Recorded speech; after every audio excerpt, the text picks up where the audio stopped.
Exosome treatment for cerebral palsy. One relatively new method that shows promise is exosome treatment, which can be used to treat a variety of neurological diseases, including cerebral palsy, CP.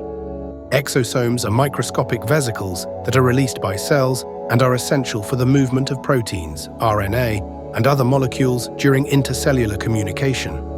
Exosomes made from stem cells, namely mesenchymal stem cells, MSCs, are being investigated by researchers for potential therapeutic benefits in cerebral palsy.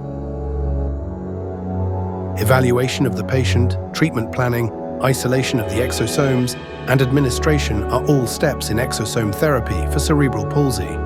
Stem cell-derived exosomes are manufactured and delivered using non-invasive methods, including intravenous injection. The goal of treatment for CP patients is to support neuroprotection, neuroregeneration, and functional improvement.